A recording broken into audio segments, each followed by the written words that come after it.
Baseball's trade deadline passed this week. A lot of teams had their eyes on Delbarton grad Anthony Volpe, considered perhaps the #1 prospect in the Yankees organization. But he's staying put, at least for now. And as News 12's Brian Donahue tells us, that means Volpe and 3 of his teammates can continue a summer of baseball and family that few ball players ever get to experience. Boys are away, it's like it's an empty house, and it's just not fun, right? We come home, we're like, what are we doing tonight? I know. A lot of empty nest parents can probably relate to the weird feeling Michael and Isabella Volpe get when the house is empty. But that's where the similarities would end, because the Volpes only get that feeling during Somerset Patriot road trips.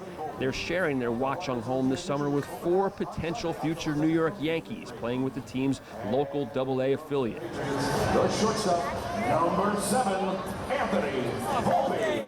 First, of course, is their son, top Yankees prospect Anthony Volpe, who has the rarest of experiences for a pro ball player, playing minor league ball while still sleeping in his childhood bedroom. He's, sleeping in his home bed, and we got our little downstairs dungeon, we like to call it. And down in the jokingly titled dungeon, actually a comfortably finished basement, sleep 3 of Volpe's teammates, third baseman Max BURT, catcher Austin Wells, and outfielder Blake Perkins.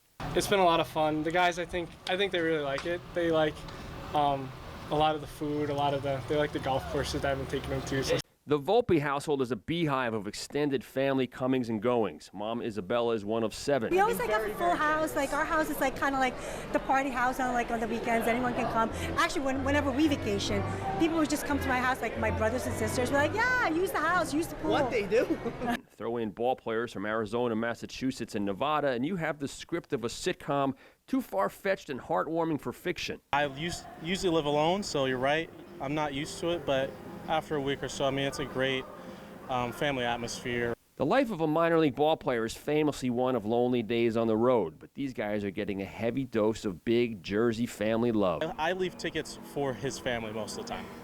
Yeah. Anthony Volpe's often mentioned in trade rumors. He'd love to be promoted out of Somerset, of course, and even at age 21, he seems to grasp this summer playing pro ball while living at home with friends and family is a unique, special moment. I feel like I'm going to look back in a couple of years and I'll really cherish this time.